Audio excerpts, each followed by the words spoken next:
আসসালামু আলাইকুম। জাহাঙ্গীরনগর ডি ইউনিটের কেমিস্ট্রি কোশ্চেন ব্যাংক সলভ সিরিজের আজকের ক্লাসে আমরা বিগত বছর 2023-24 সালে আসা কেমিস্ট্রি প্রশ্নগুলোকে সলভ করব এবং এই সিরিজটাতে আমরা জাহাঙ্গীরনগর ডি ইউনিটের বিগত 5 বছরের প্রশ্ন ব্যাংক সলভ করব এবং প্রত্যেকটা প্রশ্ন ব্যাংক সলভ করার সময় প্রত্যেকটা ইয়ার ওয়াইজ আমরা দেখব যে জাহাঙ্গীরনগর ডি ইউনিটের জন্য আমাদের প্রশ্ন ব্যাংক সলভ করার পাশাপাশি কোন জিনিসগুলোতে বেশি ফোকাস দিতে হবে, আমাদের মূল বইয়ের কতটুকু কি পড়তে হবে এবং এক্সট্রা তোমাকে জাহাঙ্গীরনগরের জন্য কি প্রিপারেশন বা কোন বইগুলো তুমি ফলো করবে সেটা তুমি বুঝে যাবা যখন তুমি প্রশ্ন ব্যাংকটাকে সুন্দর মতো অ্যানালিসিস করবা। এবং এই সিরিজের আজকের প্রথম ক্লাসে আমরা যখন প্রশ্নগুলোকে দেখব যে জাহাঙ্গীরনগর ডি ইউনিটে আমাদের কেমিস্ট্রি যে 22টা কোশ্চেন আসার কথা, সেই 22টা কোশ্চেনের মধ্যে কিরকম প্রশ্ন ডিরেক্ট মেন বই থেকে আসে, কিরকম প্রশ্ন তোমার মেন বইয়ের একদম আনকমন লাইনগুলো থেকে আসে এবং কিরকম প্রশ্ন মেন বইয়ের বাইরে থেকে শুধুমাত্র জাহাঙ্গীরনগর ডি ইউনিট স্পেশাল টাইপের প্রশ্নগুলো আসে। তো তার জন্য তোমাদের কি করতে হবে, জাহাঙ্গীরনগরের প্রশ্ন ব্যাংক এবং এজন্য যে প্রিপারেশন বুকগুলো আছে সেগুলো তোমাকে পড়তে হবে। তো চলো আমরা প্রশ্ন ব্যাংক সলভ সিরিজের প্রথম ক্লাসে 2023-24 সালে বিগত বছর যে প্রশ্নগুলো আসছিল কেমিস্ট্রিতে জাহাঙ্গীরনগর ডি ইউনিটে সেগুলোকে সলভ করা শুরু করি। তাহলে আমাদের প্রথম প্রশ্ন কি ভাইয়া, আমাদের প্রথম প্রশ্ন আমাদেরকে জিজ্ঞাসা করছে যে সালফার যে মৌলটা আছে সালফার এস সেটা কোন গ্রুপের অন্তর্ভুক্ত মৌল, বলছে গ্রুপ কিন্তু দেওয়া আছে ব্লক। তো তুমি অপশন দেখে বুঝতে পারতেছো যেটা কোন ব্লকের মৌল, এই প্রশ্ন জিজ্ঞাসা করছে। এখন এই প্রশ্নটা এটা তো সব জায়গাতে আছে, খুব বেসিক একটা প্রশ্ন যে ভাইয়া আমরা জানি যে কোনো একটা মৌলকে ইলেকট্রন বিন্যাস করলে তার লাস্ট ইলেকট্রনটা যেই তোমার অরবিটালে যায় sp-df এর মধ্যে, সেটাকে আমরা বলি সেই ব্লকের। তো এই যে সালফার, এই সালফারের ইলেকট্রন কয়টা ভাইয়া? 16টা। তো ইলেকট্রন বিন্যাস করলে আসে 1s2 2s2 2p6 3s2 এবং 3p4, অর্থাৎ সালফারের লাস্ট ইলেকট্রনটা 3p তে গেছে বা p তে গেছে। এই জন্য সালফার কিন্তু কোন ব্লক মৌল? সালফার p ব্লক মৌল। অথবা আমরা এভাবেও বের করতে পারি, আমরা জানি যে ভাইয়া 1 নাম্বার এবং 2 নাম্বার গ্রুপের যে মৌলগুলা তারা এস ব্লক, ঠিক আছে।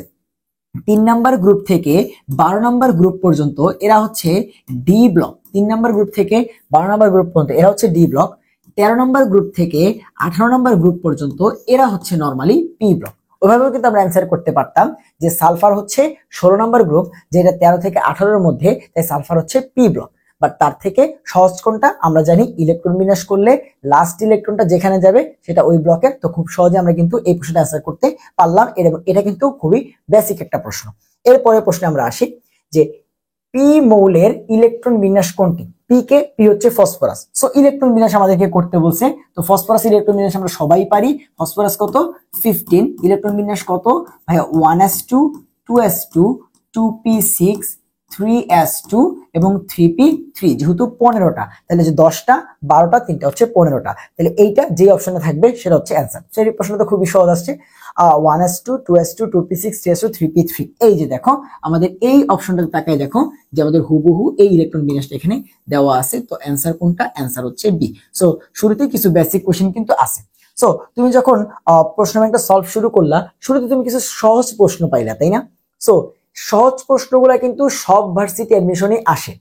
তো ওই সহজ প্রশ্নগুলাতে ভুল করা যায় না, সহজ প্রশ্নগুলাতে ভুল করা যায় না, কারণ এই প্রশ্নটা যে মাঝারি লেভেলে পড়াশোনা করছে সেও পারে, যে এভারেজ পড়াশোনা করছে সেও পারে, যে বেশি পড়াশোনা করছে সেও পারবে। অর্থাৎ এখানে কারো ভুল করার কথা না। এই প্রশ্নগুলা বা পারা প্রশ্নগুলা যে ভুল করে দিয়ে আসবে তার কিন্তু চান্স পাওয়ার পসিবিলিটি কমে যাবে। সে যে পারা বা সহজ প্রশ্নগুলাতে ভুল করা যাবে না, এগুলো খুব সাবধানে কিন্তু অ্যান্সার করতে হবে, কারণ পরীক্ষা হলে প্রেসারে পারা জিনিসই কিন্তু ভুল যায়। বাট তোমার মাথায় রাখতে হবে যে পারা জিনিস ভুল করা যাবে না। কঠিন জিনিসে ভুল হইতেই পারে, বাট পারা জিনিসে ভুল করা যাবে না। তো খুবই সহজ দুইটা প্রশ্ন শুরুর দিকে ছিল। এরপরে আসো যে COCl2 এই অণুতে কার্বন পরমাণুটি কোন ধরনের সংকরায়নে তোমার আছে। সো এর সংকরণ বের করার আগে তুমি কি যৌগটাকে চিনো? CaCl2 এটা কি? এটা হচ্ছে আমাদের সেই বিখ্যাত ফসজিন গ্যাস। এটা হচ্ছে আমাদের বিখ্যাত সেই ফসজিন গ্যাস, যেটা কই থেকে তৈরি হয়? এটা হচ্ছে আমাদের ওই যে ক্লোরোফর্ম যদি বাতাসের তোমার হচ্ছে সংস্পর্শে আসে, সেখান থেকে ফসজিন গ্যাস তৈরি হয়। যারা জৈব যৌগ পড়ছো তারা জানো যে ক্লোরোফর্ম CHCl3 যখন বাতাসের অক্সিজেনের সাথে বিক্রিয়া করে, সেখানে সে তৈরি করে ফসজিন গ্যাস COCl2 প্লাস হচ্ছে HCl। এই যে ফসজিন গ্যাস তোমাকে জিজ্ঞাসা করছে, এই ফসজিন গ্যাসটা কেমন সংকরায়ন, এবং তুমি যদি ভাইয়ার 10 সেকেন্ডে সংকরায়ন নির্ণয় করার যে ভিডিওটা সেইটা দেখে থাকো, বা তুমি যদি সংকরায়ন নির্ণয় করার যে বেসিক কনসেপ্ট সেটা জানো, যে সংকরায়ন বের করার জন্য আমাদের কি করতে হয়, এই যে কেন্দ্রীয় মৌলটা আছে এই কার্বন, কি করতে হবে, লাস্টে কয়টা ইলেকট্রন আছে সেটা দিয়ে দিতে হবে। সো কার্বনের লাস্ট ইলেকট্রন থাকে 4টা, এটা আমরা খুব ভালো মতো জানি, দিয়ে দিলাম। এবার সাথে কি আছে, একটা অক্সিজেন আছে, 2টা ক্লোরিন আছে। সো এক একটা ক্লোরিন তো একটা ইলেকট্রন করে নেয়, তাহলে এই ইলেকট্রনটা একটা ক্লোরিনকে দিয়ে দিলাম, এই ইলেকট্রনটা একটা ক্লোরিনকে দিয়ে দিলাম, আর একটা অক্সিজেন বাকি আছে। তুমি জানো একটা অক্সিজেন 2টা ইলেকট্রন নেয়, তাহলে এই যে 2টা ইলেকট্রন আছে, এই 2টা ইলেকট্রন একটা অক্সিজেন নিয়ে যাবে। তাহলে এইটা হচ্ছে COCl2 বা ফসজিন গ্যাস। তো সংকরণ বের করার সূত্র কি? আমরা জানি সংকরণ বের করার সূত্র হচ্ছে কোন একটা যৌগের মধ্যে সিগমা বন্ড প্লাস সেখানে লোন পেয়ার কয়টা আছে সেটা আমাকে গুনতে হবে। সো এই যে COCl2 এই যৌগের মধ্যে কার্বনের লাস্টে 4টা ইলেকট্রনই কোনো না কোনো বন্ধনে আছে, সেখানে কোনো লোন পেয়ার বা ফাঁকা ইলেকট্রন নাই। তাহলে লোন পেয়ার কয়টা? লোন পেয়ার হচ্ছে 0টা। আর সিগমা বন্ড কয়টা দেখো তো, এই ক্লোরিন একটা ইলেকট্রন শেয়ার করছে, একটা সিগমা বন্ড, এই ক্লোরিন একটা ইলেকট্রন শেয়ার হয়েছে, একটা সিগমা বন্ড, আর এখানে অক্সিজেনের সাথে 2টা ইলেকট্রন শেয়ার হয়েছে এবং ডাবল বন্ড ক্রিয়েট হয়েছে। এবং তুমি জানো ডাবল বন্ডের একটা হচ্ছে সিগমা আর একটা হচ্ছে পাই। তাহলে এই COCl2 বা ফসজিনের মধ্যে সিগমা বন্ড হইলো কয়টা? এইটার সাথে একটা, এইখানে একটা, এবং এই ডাবল বন্ডের মধ্যে একটা, তাহলে 3টা। তাহলে 3 আর কোন লন পেয়ার তো নাই, কারণ 4টা ইলেকট্রনই শেষ। তাহলে 3 + 0 = কত আসলো? 3। তাহলে 3 হলে সংকরণ কি? sp2। তাহলে ফসজিন গ্যাসের কার্বনের সংকরণটা কি? sp2। ফসজিন গ্যাসে কার্বনের সংকরণ কি? sp2। এখন তুমি চিন্তা করে দেখো যে তুমি যদি ওই যে সংকরণের এই বেসিক কনসেপ্টটা পারো, তোমার খাতায় বা প্রশ্নে একটা দাগও দেওয়া লাগবে না। আমরা কিভাবে শিখছিলাম মনে আছে? কার্বন লাস্টে 4টা ইলেকট্রন আছে, তো সাথে কয়টা আছে? 2টা ক্লোরিন, তাহলে 2টা ইলেকট্রন 2টা ক্লোরিন নিয়ে যাবে, আর 2টা ইলেকট্রন অক্সিজেন নিয়ে ডাবল বন্ড বানায় ফেলবে। সো ডাবল বন্ডের মধ্যে একটা সিগমা, 2টা ক্লোরিনের সাথে 2টা সিগমা, সিগমা হইলো কয়টা? 3টা। কোন ইলেকট্রন তো ফাঁকা নাই, 3 + 0 কত হইলো? 3। 3 হইলে কি হয়? sp2। শেষ। আমি খাতায় কোনো দাগও দিব না, আমি চিন্তা করে করি বা চোখ দিয়ে যৌগটা দেখেই তোমার হচ্ছে কল্পনা করে অ্যান্সার দিয়ে দিতে পারো। কথা বুঝতে পারছো? সেগুলো প্র্যাকটিসের বিষয়, তুমি যত প্র্যাকটিস করবা তত তাড়াতাড়ি এগুলো অ্যান্সার করতে পারবা। আবার অনেকে আসো ওই যে half v + m - c + a এই সূত্র দিয়ে শিখছো, তো তোমার যেই সূত্র দিয়ে বা যেভাবে তুমি শিখছো সেভাবেই করো। তোমাকে আমি জোর করে এখন পরীক্ষার আগে এই বেসিক শিখতে বলবো না, বাট এভাবে করলে কি হয় দেখো, আমি যৌগটার স্ট্রাকচার জানতেছি, যে ক্লোরিনের সাথে কয়টা বন্ড হয়েছে, অক্সিজেনের সাথে কয়টা বন্ড হয়েছে, যেটা আমাকে ফার্দার এটার তোমার হচ্ছে আকার, বন্ধন কোণ এগুলো জানতে গেলে হেল্প করবে। কথা বুঝতে পারছো? এজন্য এভাবে শেখাটা বেটার। বাট তুমি যদি হচ্ছে ওইভাবে শিখে আসো তোমার পুরা হচ্ছে একাডেমিক ক্যারিয়ার থেকে, ওকে ফাইন, ঠিক আছে, তুমি ওইভাবে বের করো। বাট এভাবে বের করাটা কিন্তু সুবিধাজনক, খাতায় কোনো দাগও দেওয়া লাগে না, চিন্তা করে অ্যান্সারটা করা যায়। ঠিক আছে, তাহলে এটার অ্যান্সার কি? sp2। এরপরে আসো, সকল তাপোৎপাদী বিক্রিয়ায় তাপমাত্রা বৃদ্ধি করলে কি হয়? তাপোৎপাদী বিক্রিয়াতে তাপমাত্রা বৃদ্ধি করছি, তাহলে কি হবে? সো আগে আমি দেখি এখানে প্রশ্নের অপশন গুলা কি বলছে। সাম্য ধ্রুবক বা সাম্যাঙ্ক, এটা মানে সাম্য ধ্রুবক কেপি কেসি এগুলার মান বৃদ্ধি পায়, সাম্য ধ্রুবকের মান অপরিবর্তিত থাকে, সাম্য ধ্রুবকের মান হ্রাস পায়, উৎপাদে বেড়ে যায়। আচ্ছা, তাহলে তুমি একটু চিন্তা করে দেখো, এটা রাসায়নিক পরিবর্তনের একটা প্রশ্ন। তো প্রথমে আসো, সাম্য ধ্রুবকের সাথে তাপমাত্রার সম্পর্কটা কি? সো 2 ধরনের বিক্রিয়া আছে, একটা হচ্ছে তাপ উৎপাদী বিক্রিয়া, একটা হচ্ছে তাপ হারি বিক্রিয়া। ভাইয়া, তাপ উৎপাদী বিক্রিয়াতে তুমি যদি তাপমাত্রাটা বাড়াও, তুমি যদি তাপ উৎপাদী বিক্রিয়াতে তাপমাত্রাটা বাড়াও, তাহলে বিক্রিয়া পিছনের দিকে আসে লাসাতেলের নীতি অনুযায়ী। তাপ উৎপাদী বিক্রিয়াতে ধরো এটা হচ্ছে বিক্রিয়ক, ঠিক আছে, এটা হচ্ছে বিক্রিয়ক এবং এটা হচ্ছে উৎপাদ। সো এটা যদি একটা তাপ উৎপাদী বিক্রিয়া হয়, মানে ΔH = যদি নেগেটিভ হয়, তাহলে এই বিক্রিয়াতে তাপমাত্রা বাড়াইলে বিক্রিয়া পিছনের দিকে চলে আসবে। সো বিক্রিয়া যদি পিছনের দিকে চলে আসে, উৎপাদ কমে যাবে, উৎপাদ কমে বিক্রিয়াটা পিছনের দিকে আসবে। এবং তুমি জানো কেপি বলো কেসি বলো এগুলো যখন আমরা বের করি, তখন আমরা উপরে লিখি হচ্ছে উৎপাদের আংশিক চাপ, এবং এই কেসি বের করতে গেলে লিখি উৎপাদের তোমার হচ্ছে ঘনমাত্রা। তার মানে উৎপাদটা উপরে থাকে। তো তাপ উৎপাদী বিক্রিয়াতে তাপমাত্রা বাড়াইলে বিক্রিয়া পিছনে আসতেছে, মানে উৎপাদটা ভেঙে গিয়ে বিক্রিয়ক তৈরি করতেছে, মানে উৎপাদ কমে যাচ্ছে। আর উৎপাদ যদি কমে যায় তাহলে এই যে কেপি কেসি বা এই যে কে, এই কেও কি হয়ে যাবে, কমে যাবে। তার মানে তাপ উৎপাদী বিক্রিয়াতে তাপমাত্রা বাড়াইলে বিক্রিয়া পিছনের দিকে আসে, উৎপাদ কমে যায়, আর উৎপাদ কমলে কেপি কেসি বা সাম্য ধ্রুবকের মানটাও কমে যাবে। এই কথাটা আমাদেরকে কে বলছে, ভ্যান ডফও বলছে, অথবা আমরা লা-শাতেলের নীতি দিয়েও কি করতে পারি, ব্যাখ্যা করতে পারি। ভ্যান ডফ আমাদেরকে কিন্তু বলছিল যে কেপিকেসির মান বা কে এর মান কিভাবে হবে, তাপ উৎপাদী বিক্রিয়াতে তাপমাত্রা বাড়াইলে কেপিকেসির মান কমবে, তাপ হারি বিক্রিয়াতে তাপমাত্রার মান বাড়াইলে কেপিকেসির মান বাড়বে। ঠিক আছে, সো ভ্যান ডফ দিয়ে আমরা বলতে পারি। আর এখানে তো তোমাদের লা-শাতেলের নীতি দিয়ে দেখাইলাম যে উৎপাদ কমে গেলে কেপিকেসির মানও কমে যাবে। তাহলে দেখো আমরা কি বলতে পারি, যে সাম্য ধ্রুবকের মান হ্রাস পাবে বা কমে যাবে। আর বাকি অপশনগুলো দেখো, সাম্য ধ্রুবকের মান বাড়বে না, সাম্য ধ্রুবক অপরিবর্তিত থাকবে না, এবং উৎপাদ কি বেড়ে যাবে না, এটাও ভুল। তাহলে একটাই অ্যান্সার, সেটা হচ্ছে সাম্য ধ্রুবকের মান হ্রাস পায়। সো দেখো বেসিক কনসেপ্ট দিয়ে কিন্তু এটা অ্যান্সার করা যায়, যে লা-শাতেলের নিতে পারে সেই কিন্তু এটা অ্যান্সার করতে পারবে। এরপর আসো 0.125 মোলার সোডিয়াম কার্বনেট দ্রবণের পিএইচ কত। সো প্রথমে আসো, এই যে সোডিয়াম কার্বনেট যেটা আছে, তুমি যদি হ্যান্ড ক্যালকুলেশনের ক্লাসটা করে থাকো ভাইয়ার, তাহলে তোমার কিন্তু এই যে এই টাইপের পিএইচ এর প্রশ্ন এগুলোতে আটকানোর কোনো সুযোগই নেই। কারণ তোমাদের কিন্তু হ্যান্ড ক্যালকুলেশন যে প্রো সিরিজটা ভাইয়ার চ্যানেলে দেওয়া আছে, তুমি প্লেলিস্টে যাও, গিয়ে দেখো হ্যান্ড ক্যালকুলেশন প্রো সিরিজ আছে, সেখানে কেমিস্ট্রির যত ম্যাথ আছে সেটা হাতে কলমে কেমনে ক্যালকুলেশন করবা, তোমার মেডিকেল ডেন্টাল ভার্সিটিতে আসা যে ম্যাথগুলা সেগুলাকে নিয়ে প্রশ্ন সলভ করে করে ধরে ধরে দেখাই দিছি। ঠিক আছে, সো এই যে একটা ছোট্ট ম্যাথ এখানে দিছে, তো এখানে কি যৌগ দিছে, সোডিয়াম কার্বনেট। তুমি জানো যে সোডিয়াম কার্বনেট একটা ক্ষার, সোডিয়াম কার্বনেট একটা ক্ষার, কিন্তু বের করতে বলছে কি, পিএইচ। তো আমরা জানি ক্ষারের ক্ষেত্রে ডিরেক্টলি পিএইচ বের করা যায় না, আগে পিওএইচ বের করব, তারপরে 14 থেকে মাইনাস করে পিএইচ বের করব। তো আগে হচ্ছে আমরা পিওএইচটা বের করি। চলো, আমরা জানি পিওএইচ ইজ ইকুয়ালস টু কি, মাইনাস লগ অফ ওএইচ আয়নের ঘনমাত্রা, মাইনাস লগ অফ ওএইচ আয়নের ঘনমাত্রা। এবার মাইনাস লগ অফ এটা কত, এটা হচ্ছে তোমার 0.125, এটা কত 0.125। এবং তুমি দেখো সোডিয়াম কার্বনেট যেটা, এটা তুল্য সংখ্যা হচ্ছে 2, তাহলে এইটার ঘনমাত্রা যদি হয় 0.125, তাহলে OH কত হবে, তার ডাবল, কারণ তুল্য সংখ্যা দিয়ে কি করতে হয়, গুণ করতে হয়। তাহলে অবশ্যই কিন্তু এই কাজটা করতে হবে, তুল্য সংখ্যা দ্বারা গুণ করতে হবে।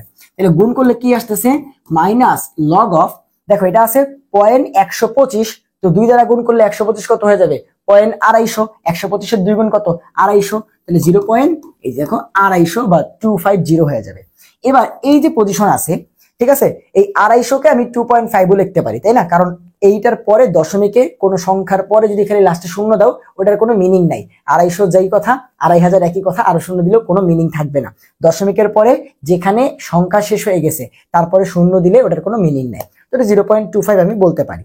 এখন এই যে কন্ডিশনটা আছে, এখান থেকে হাতে কলমে পিএইচ বের করতে হলে কি করব, এরকম সিচুয়েশন আমি প্রায় দেখি, তাই না। সেরকম হলে আমি যেটা করব, আমি মাইনাস লগ এইটাকে, এই সংখ্যাটাকে এমন ভাবে লিখবো যেন দশমিকটা একটা সংখ্যার পরে থাকে। যেমন এটা 0.25 আছে, আমি লিখবো এটাকে 2.5 আছে, কত 0.25, আমি লিখবো 2.5। তো আমি যদি এটাকে 2.5 লিখি, আমাকে কি করতে হবে, একটা 10⁻⁻1 দ্বারা গুণ করতে হবে, কারণ কি আমি দশমিকটাকে একবার ডানে নিছি, তাহলে 10⁻⁻1 দ্বারা গুণ হবে। এইবার আমি হচ্ছে খুব সহজেই পিএইচটা ক্যালকুলেশন করতে পারবো। যদি এই লাইনে চলে আসি, এরপরে পিএইচটা কেমনে বের করবো, দেখো 10 এর উপরে যে পাওয়ারটা থাকবে, 10 এর উপরে মাইনাস যে পাওয়ারটা থাকবে সেটাকে আমরা লিখবো হচ্ছে সামনে। তো এখানে কত আছে 1, তো 1 কে লিখলাম সামনে। এরপর একটা মাইনাস দিব, এবারটা মাইনাস দিব, এরপরে দিব হচ্ছে লগ, এই যেখানে কত আছে 2.5, এই 2.5 দিয়ে দিব। তাহলে এই পজিশনে আসলে হ্যান্ড ক্যালকুলেশন করে পিএইচটা কেমনে বের করবো, 10 এর উপরে যে পাওয়ারটা থাকবে, মাইনাসের পরে কত আছে 1, সেই 1টাকে সামনে লিখবো, এরপরে মাইনাস দিব, এন্ড এই যে লগ 2.5টা এটা নিচে লিখবো, লগ যে 2.5 এটা নিচে লিখবো। এবার আসো যে পিএইচ এর মান বের করতে হলে তোমার তো লগের মান মুখস্থ রাখার কোনো বিকল্পই নেই, লগ 1 থেকে লগ 10 পর্যন্ত অবশ্যই মুখস্থ রাখতে হবে। সেই যে লগ 2, তুমি যদি লগ 2 এর মানটা দেখো, লগ 2 এর মানটা হচ্ছে 0.4 এর মতো, লগ 2 এর মানটা 0.4 এর কাছাকাছি, লগ 5 এর মানটা 0.6 এর কাছাকাছি। সো লগ 2.5 যেটা, এটা কিসের মাঝখানে, লগ 2 এবং লগ 3 এর মাঝামাঝি। লগ 2 এর মান হচ্ছে 0.4, লগ 3 এর মান হচ্ছে 0.5, তাহলে log 2.5 বা আড়াই এর মানটা কি 0.4 বা 0.5 এর মাঝামাঝি থাকবে।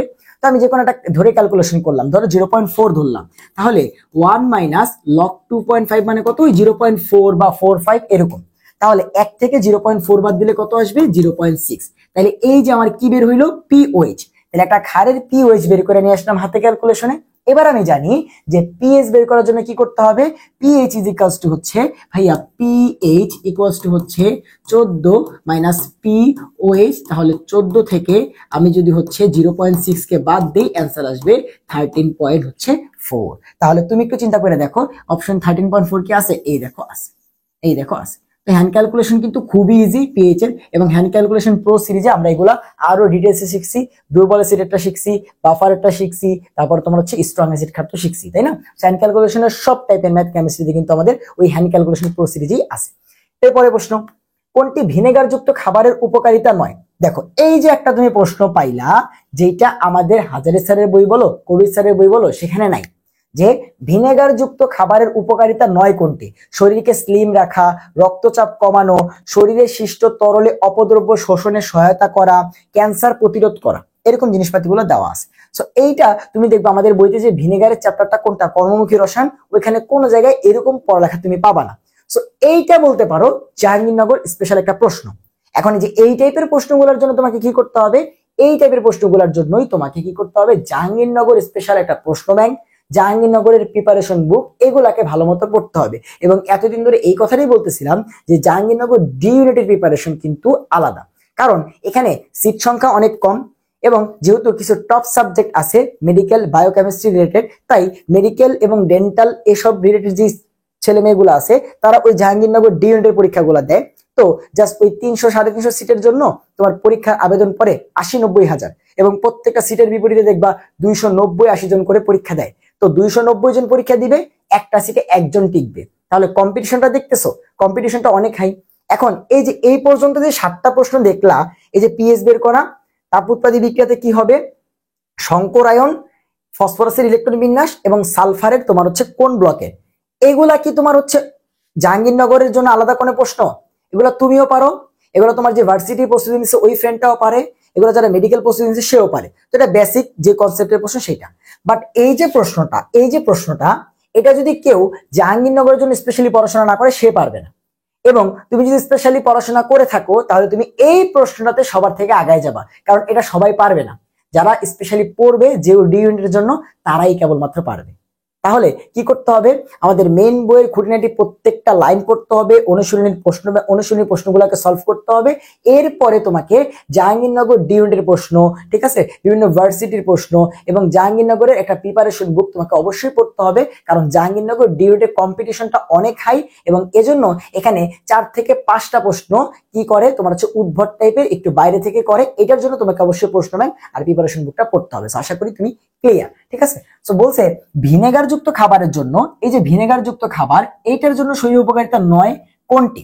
সো দেখো এই যে ভিনেগার যুক্ত খাবার যে আছে, এই ভিনেগার যুক্ত খাবারের আমাদের কি করে, এটা আমাদের হজমে সহায়তা করে। দেখো কি কি কাজে সহায়তা করে, হজমে সহায়তা করে, তারপর হচ্ছে আমাদের রক্তচাপ, তারপর হচ্ছে তোমার ক্যান্সার, টিউমার, এই জাতীয় রোগ থেকে আমাদেরকে রক্ষা করে। টিউমার রক্ষা করে বলতে মানে আমাদেরকে আর কি শরীরকে হেল্প করে, ঠিক আছে এগুলা। তারপরে দেহে কোলেস্টেরল জমা হইতে, ঠিক আছে, কোলেস্টেরল এগুলাকে তোমার হচ্ছে দূর করতে সাহায্য করে, ঠিক আছে। সো এখন অপশন যদি তুমি পড়ে দেখো, তারপরে তোমার হচ্ছে শরীরকে স্লিম রাখা, শরীরকে কি করে, শরীরকে স্লিম রাখে, শরীরকে স্লিম রাখে, শরীরকে স্লিম রাখে, এগুলো হচ্ছে ভিনেগার যুক্ত খাবারের উপকারিতা। এখন তুমি যদি অপশনগুলা দেখো, অপশনগুলোতে কি আছে, শরীরকে স্লিম রাখা, তো এটা তো উপকারিতা। বলছে কোনটা উপকারিতা না, তাই তো, রক্তচাপ কমানো এটা উপকারিতা, ক্যান্সার প্রতিরোধ করা এটা উপকারিতা, ঠিক আছে। শরীরে সৃষ্ট তরল অপদ্রব্য শোষণে সহযোগিতা করা, দেখো তো কি বলছে। ধরো তুমি এই প্রশ্নটার অ্যান্সার জানো না, তাও তুমি ব্রেইন দিয়ে বা লজিক খাটে অ্যান্সারটা করতে পারবা। তুমি চিন্তা করে দেখো, বলছে উপকারিতা না, তো এখানে কয়েকটা উপকারিতা দেওয়া আছে, শরীর স্লিম রাখা একটা উপকারিতা, রক্তচাপ কমানো একটা উপকারিতা, ক্যান্সার প্রতিরোধ করা একটা উপকারিতা। কিন্তু এখানে কি বলছে, শরীরের মধ্যে সৃষ্ট যে তরল অপদ্রব্য, আমাদের শরীরে কিডনিতে যে তরল অপদ্রব্য গুলা তৈরি হয়, তোমরা তো কিডনির চ্যাপ্টারগুলোতে এগুলো নিয়ে পড়াশোনা করছো, তাই না? ইউরিয়া, ক্রিয়েটিনিন, সেগুলা শোষণ করতে নাকি সহায়তা করে। মানে আমাদের শরীরে সেগুলা কি শোষণ হয় নাকি সেগুলো নির্গত হয়? সেগুলো বের করে দিই আমরা।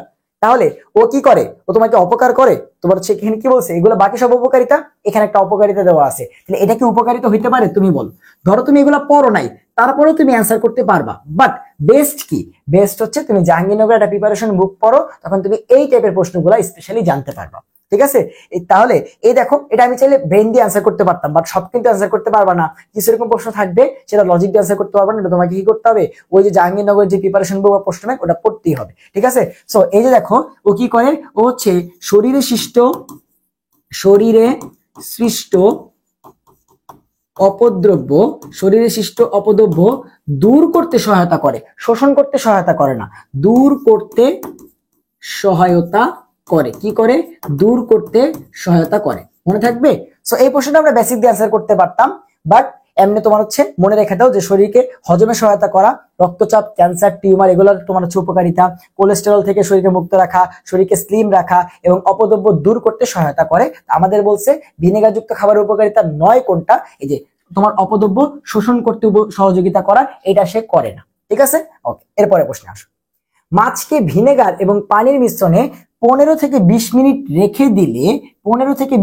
রেখে দিলে সেখানে মাছে ব্যবহৃত ফরমালিন শতকরা কত ভাগ অপসারিত হয়? এইটা তুমি হাজারি স্যারের বই খুলো, কবির স্যারের বই খুলো, কোথাও পাবা না। সো বইয়ের বাইরে থেকে একটা প্রশ্ন আসছে এবং জাহাঙ্গীরনগর ডি ইউনিট স্পেশাল একটা প্রশ্ন। সো যে এইসব প্রশ্নের জন্য তোমাকে কি করতে হবে? ওগুলা পড়তে হবে। ঠিক আছে? ওগুলো তোমাকে পড়তে হবে এবং তোমার জানতে হবে যে মাছকে ভিনেগার এবং পানির মিশ্রণে 15 থেকে 20 মিনিট রাখলে প্রায় 99% ফরমালিন সেখান থেকে দূর হয়। কত পার্সেন্ট? 99%। মাছকে ভিনেগার আর পানির মিশ্রণের মধ্যে 15 থেকে 20 মিনিট রাখলে 99% পর্যন্ত ফরমালিন দূর হয়। আর আরেকটা জিনিস জানা রাখো, আরেকটা জিনিস, যে তুমি যদি চালের পানির মধ্যে ভিজায় রাখো মাছকে, তাহলে সেখান থেকে কি হবে? প্রায় 70% ফরমালিন দূর হয়। ঠিক আছে? এটা একটু এক্সট্রা জানা রাখো যে চালের পানির মধ্যে রাখলে সেটা হচ্ছে 70% দূর হয়। এখন এগুলো ভাইয়া কই থেকে পড়ছি? এগুলো তো হাজারি স্যারের বইতে নাই, কবির স্যারের বইতে নাই। ভাইয়া হচ্ছে ওগুলো যখন স্টুডেন্টকে পড়াই তখন আমরা এগুলো দেখছি যে তোমার চালের পানিতে ভিজায় রাখলে 70%, ভিনেগার আর পানিতে ভিজায় রাখলে 99% দূর হয়। তাহলে অ্যান্সার কি? অ্যান্সার হচ্ছে 99% পর্যন্ত ফরমালিন দূর হয়। কখন? যখন আমরা ভিনেগার পানির মধ্যে মাছকে ভিজায় রাখি। ক্লিয়ার? ওকে, এরপর আসো যে চিনির তুলনায় অ্যালিটেম এটা কত গুণ বেশি মিষ্টি? দেখো, আমরা চিনির বদলে কিছু জিনিস ইউজ করি। কি কি? যেমন হচ্ছে স্যাকারিন, এটা তোমরা সেই বাচ্চাকাল থেকে শুনে আসছো, আইসক্রিমের মধ্যে আমরা স্যাকারিন ইউজ করতাম, তাই না? আমি ধরো হচ্ছে যখন ওই ছোটবেলায় 2 টাকা করে আইসক্রিম গুলো পাওয়া যেত, ওগুলো যখন খাইতাম তখন আব্বু বলতে এইগুলো খাইস না, এগুলোর মধ্যে স্যাকারিন থাকে, অনেক মিষ্টি দিয়ে বানায় রাখে, তাই না? এই সেই স্যাকারিন যেগুলো আমরা চিনির বদলে ইউজ করি। ঠিক আছে? তারপরে তোমার হচ্ছে যে এই অ্যালিটেম এগুলো বইয়ের কোথাও তুমি পাবা না। ঠিক আছে? এগুলো জাহাঙ্গীরনগর ডি ইউনিট স্ট্যান্ডার্ড প্রশ্ন। ঠিক আছে? অ্যালিটেম, এরপরে কি? এরপর হচ্ছে ভাইয়া সুক্রালোজ। ঠিক আছে? সেগুলো চিনির পরিবর্তে ব্যবহার করা হয়। এখন এই যে এইগুলো যে আমরা চিনির পরিবর্তে ব্যবহার করি, এগুলো চিনির তুলনায় কত গুণ মিষ্টি? এই যে স্যাকারিন যেটা আছে, স্যাকারিন এইটা চিনির তুলনায় প্রায় 550 গুণ মিষ্টি। একটা চিনির তুলনায় প্রায় 550 গুণ মিষ্টি হচ্ছে স্যাকারিন। অ্যালিটেম যেটা আছে, আমাদের প্রশ্নে যেটা জিজ্ঞাসা করছে, এই অ্যালিটেম প্রায় 2000 গুণ বেশি শক্তিশালী। চিনির তুলনায় 2000 গুণ বেশি শক্তিশালী হচ্ছে অ্যালিটেম। আর সুক্রালোজ যেটা আছে, এটা প্রায় 600 গুণ বেশি শক্তিশালী। 600 গুণ বেশি শক্তিশালী। ঠিক আছে? তাহলে আমাদের কি জিজ্ঞাসা করছে? বলছে অ্যালিটেমটা কত গুণ বেশি মিষ্টি? অ্যালিটেমটা হচ্ছে ভাইয়া 2000 গুণ বেশি মিষ্টি। তো এই জিনিসগুলো তুমি তখনই জানতে পারবা যখন তুমি হচ্ছে জেইউ ডি স্ট্যান্ডার্ড প্রশ্নগুলো সলভ করবা। এরপর ইউভি রশ্মি শনাক্তকরণের মাধ্যমে টাকার নিরাপত্তা সুতায় নীল বর্ণের বিকিরণ দেওয়ার জন্য কোন ধাতব অক্সাইড ব্যবহার করা হয়? এইটা আবার হাজারি স্যারের বই থেকে প্রশ্নটা করছে। এই প্রশ্নটা হাজারি স্যারের বই থেকে করছে, কারণ তুমি যদি হাজারি স্যারের বইয়ে ইউভি রশ্মি দিয়ে জাল টাকা জাল পাসপোর্ট শনাক্তকরণের ওই টপিকটা মেন বই থেকে পড়ো, তাহলে তুমি তখন দেখবা যে আমরা জাল টাকা এবং জাল পাসপোর্ট শনাক্তকরণের জন্য কি করি? ফসফোর জাতীয় একটা পদার্থ ইউজ করি। কি ব্যবহার করি ভাইয়া? ফসফোর। এই যে ফসফোর, এই ফসফোর মেইনলি কি? এই ফসফোর হচ্ছে বিভিন্ন ধাতব অক্সাইড। এই ফসফোর হচ্ছে বিভিন্ন ধাতব অক্সাইড, তার সাথে ল্যান্থানাইট আয়নের মিক্স। তার সাথে ল্যান্থানাইট আয়নের মিক্স, তার সাথে তোমার হচ্ছে ল্যান্থানাইট আয়নকে মিক্স করে বানানো হয় হচ্ছে আমাদের এই ফসফর, এবং সেটা আলটিমেটলি কি করে, ওই যে আমরা যখন ইউভি লাইটটা মারি সেখান থেকে একটা দৃশ্যমান আলো সে বাইরে বিকিরণ করে। এখন এই যে বাইরে বিকিরণ করে, সেখানে হাজারি স্যারের বইতে কিছু কালার দেওয়া ছিল যে এইটা অমুক কালার, ঠিক আছে। এখানে কি কি ছিল দেখবা বইয়ের মধ্যে, এটা ছিল বেরিলিয়াম, ম্যাগনেসিয়াম, অ্যালুমিনিয়াম অক্সাইড, তারপরে ইট্রিয়াম অক্সাইড, তারপরে সেরিয়াম, ম্যাগনেসিয়াম, অ্যালুমিনিয়াম অক্সাইড, এই তিনটা যৌগ দেখবা দেওয়া আছে। তার মধ্যে এই যে আমাদের বেরিয়াম, ম্যাগনেসিয়াম, অ্যালুমিনিয়াম অক্সাইড যে যৌগটা আছে, এইটা যখন ফসফর ইউজ করি তখন সেখান থেকে কি আসে, আমাদের এই নীল বর্ণটা আসে। এইটার মধ্যে আলটিমেটলি আমাদের কি বর্ণটা আসে, এটার মধ্যে আমাদের নীল বর্ণটা আসে। ইট্রিয়াম অক্সাইড যেটা আছে এটা খুব সম্ভবত সবুজ বর্ণ বা লাল বর্ণ আসে, এটা সম্ভবত লাল বর্ণ আসে, একটু চেক দিয়ে নিও। আর এইটাই মেবি হচ্ছে তোমার সবুজ বর্ণ আসে, ঠিক আছে। সো এইটা হাজারি স্যারের বই থেকে প্রশ্নটা করছে। তুমি যদি হাজারি স্যারের বইয়ের প্রত্যেকটা লাইন পড়ে যেতে পারো তাহলে তুমি জাহাঙ্গীরনগরে প্রশ্ন কমন পাবা। প্রত্যেকটা লাইন পড়তে হবে, তুমি দাগানো লাইন পড়ে কমন পাবা না, কারণ কোনো মেডিকেল পরীক্ষাতে দাগানো লাইনে এত ডিটেলসে পড়ায় না। যেমন আমরা কি পড়ি, ইউভি রশ্মি, আইআর রশ্মি এগুলার ব্যবহার করি, কিন্তু জাহাঙ্গীরনগরে আসে যে ইউভি রশ্মির মধ্যে 220 থেকে 230 কি ব্যবহার করা হয়, 210 থেকে 250 মধ্যে কি ব্যবহার করা হয়, ওই যে হাজার বইতে যে এক্সট্রা পার্টগুলো যেগুলো আমরা ইগনোর করে যাই মেডিকেল ডেন্টালের জন্য, ওই সব জায়গা থেকেও প্রশ্ন করে যে ড্রাগ শনাক্তকরণে কোনটা ব্যবহার করা হয়, এরকম প্রশ্ন জিওডিতে আসে। সো প্রত্যেকটা লাইন তোমাকে পড়তে হবে, মেইন বইটা যখন তুমি পড়বা তারপর অনুশীলনী সলভ করতে হবে এবং জাহাঙ্গীরনগর স্পেশাল প্রশ্ন সলভ করতে হবে। এটাই হচ্ছে জাহাঙ্গীরনগর প্রিপারেশনের কমপ্লিট প্যাকেজ, ক্লিয়ার, ডি ইউনিটের জন্য, ঠিক আছে। তাহলে এই প্রশ্নটার অ্যান্সার কোনটা, এই প্রশ্নের অ্যান্সার হচ্ছে barium, magnesium, aluminium oxide, clear ভাইয়া? ওকে, এরপর আসো, কোন দুটি পরমাণু পরস্পরের আইসোটোন, এটা আবার সবাই পারি যে আমরা আইসোটোন লাস্টে কি আছে ন, তার মানে কি সমান ভাইয়া, যাদের নিউট্রন সমান, যাদের নিউট্রন সমান তাদেরকে আমরা বলি হচ্ছে আইসোটোন। আর নিউট্রন কেমনে বের করে, ভর সংখ্যা থেকে প্রোটন সংখ্যা মাইনাস করলেই তোমার নিউট্রন সংখ্যা আসে। সো 14 থেকে 6 বাদ দিলে আসবে হচ্ছে কত 8, 14 থেকে 7 বাদ দিলে আসবে কত 7, তো দুইটা তো হচ্ছে নিউট্রন সংখ্যা মিললো না। 30 থেকে 14কে বাদ দিলে আসবে হচ্ছে 16, 32 থেকে 16কে বাদ দিলে আসবে হচ্ছে 16। এই যে দুজন সিলিকন আর সালফার, এই দুজনের নিউট্রন সংখ্যা মিলে গেছে, তার মানে এই দুজন হচ্ছে পরস্পরের আইসোটোন। আমরা জানি আইসোটোপ মানে লাস্টে প আছে মানে প্রোটন সংখ্যা সেম, আইসোবার মানে লাস্টে বার আছে মানে ভর সংখ্যা সেম, আইসোটোন মানে ন আছে মানে নিউট্রন সংখ্যা সেম, আইসো ইলেকট্রন মানে ইলেকট্রন সংখ্যা সেম। সো এই হচ্ছে আমাদের এই প্রশ্নের অ্যান্সার। এরপর আসো যে C6H5 স্থূল সংকেত বিশিষ্ট যৌগটির নাম কি। এখানে 4টা যৌগ দেওয়া আছে, জৈব যৌগ, তাদের কোনটা তোমার হচ্ছে C5H6 এই সংকেতের। সো তোমাকে কি করতে হবে, অবশ্যই আগে এই যৌগগুলো লিখতে হবে স্ট্রাকচার, তারপরে কার্বন আর হাইড্রোজেন গুণা দেখতে হবে কোনটার মধ্যে এরকম তোমার হচ্ছে কার্বন 5টা আছে, হাইড্রোজেন 6টা আছে। সো চলো আমরা হচ্ছে এই যৌগগুলোর নাম লিখি। সেটা কি আছে, 5 মিথাইল হেক্স 1 আইন। সো হেক্স মানে কয়টা কার্বন, 6টা কার্বন, তো 6টা কার্বন দিয়ে ফেলো, 1 carbon, 2 carbon, 3 carbon, 4 carbon, 5 carbon, 6 carbon. এবার 5 নাম্বার কার্বনে আছে মিথাইল এবং 1 নাম্বার কার্বনে আছে আইন, তাহলে 1 নাম্বার কার্বনে দিয়ে দিলাম আইন বা ট্রিপল বন্ড, আর 1 2 3 4 5 নাম্বার কার্বনে দিয়ে দিলাম হচ্ছে মিথাইল CH3। শেষ, এখানে নামের মধ্যে যা যা জিনিস ছিল দেওয়া শেষ। এবার আমরা জানি বাকি সব হাত কি দিয়ে ফিল আপ করবো, হাইড্রোজেন। তাহলে দেখো এটা 3 হাত ফিল আপ, একটা হাইড্রোজেন, এটা 4 হাত ফিল আপ, কোনো হাইড্রোজেন দেওয়ার দরকার নাই। এখানে 1 2, এখানে কি থাকবে তোমার হচ্ছে 2টা, এই 2 হাত ফিল আপ, এখানে তোমার হচ্ছে কয়টা 2টা, এখানে 3 হাত ফিল আপ একটা, এখানে হচ্ছে 3টা। সো পরীক্ষা হলে তুমি এইভাবে চেক করবা, বাট তুমি যদি গাধা না হও এই প্রশ্ন চেক করার কোনো দরকারই নেই, বা এই যোগটা চেক করার কোনো দরকারই নেই ভাই। বলছে C5 হবে, তো যখনই তুমি হেক্স পড়ছো তখনই তুমি জানো এটার মধ্যে কার্বন 6টা, বাট আমারে খুঁজতে বলছে C5, তো এটা তো হতেই পারে না, তাহলে তুমি কেন এটা গাধার মতো আঁকছো? বাট পরীক্ষা হলে কিন্তু এগুলো আঁকবা। সো বাসায় অবশ্যই দেখো এই জিনিসগুলো যখন প্র্যাকটিস করবা তখন চিন্তা করতে হবে যে খুঁজতে বলছে C5, আমি যখন হেক্স দেখলাম, আমি যখন এখানে অপশনের মধ্যে হেক্স কথা দেখছি, এটা মানে তো কার্বন C6, তো এটা তো চেক করার কোনো দরকারই নাই, তাই না? আচ্ছা, এরপর আসো যে এটা কি, এটা হচ্ছে ভাই পেন্ট। এবং তুমি দেখো যখন তুমি 2 নাম্বার কার্বনের একটা মিথাইল দিবা, এই মিথাইলের মধ্যে কি আছে, একটা কার্বন, আর এই পেন্টের মধ্যে আছে 5টা কার্বন, তাহলে এই 5 আর একটা মিলে টোটাল কার্বন হয়ে যাবে কয়টা, 6টা। তো এটা কি অ্যান্সার হইতে পারে না, সো এইটাও আমার অ্যান্সার হইতে পারে না। 5 নাম্বার কার্বনে একটা মিথাইল, তার মানে এখানে একটা কার্বন আছে CH3, আর হেক্সা মানে 6টা কার্বন আছে, তার মানে এখানে তো কার্বন হয়ে যাবে 7টা, তার মানে এটাও হইতে পারে না। সো 3টা যেহেতু হইতে পারে না, এটাকে আর চেক করা দরকার আছে? এটাই অ্যান্সার। বাট আমি তোমাদের জাস্ট বোঝার সুবিধার্থে চেক করে দিচ্ছি। বাট পরীক্ষার হলে তুমি যখন একটার 3টা উত্তর ভুল বের করে ফেলবা, তাহলে 4 নাম্বারটা অবশ্যই উত্তর। তো এটা কেন অ্যান্সার? দেখো এটা কি আছে, দেখো পেন্ট আছে 1 in 4 আইন, আর কোনো কি নাই। দেখো এটা কেন অ্যান্সার এমনি বোঝা যায় যে এখানে 5টা কার্বনই আছে এবং আর কোনো কার্বনে কিন্তু শাখা মিথাইল টিথাইল কিছু নাই। তার মানে টোটাল কার্বন 5টা, মানে C5, তার মানে অবশ্যই H6ও হবে, কারণ বাকিগুলো তো অ্যান্সার না। তো চলো এটা একটু লিখে ফেলি, এটা একটু দেখে ফেলি যে পেন্ট মানে কয় carbon? 1 carbon, 2 carbon, 3 carbon, 4 carbon, 5 carbon. 1 number কার্বনে ইন আছে, 1 নাম্বার কার্বনে ইন আছে, এবং 4 number carbon, 1 number, 2 number, 3 number, 4 number কার্বনে আইন বা ট্রিপল বন্ড আছে।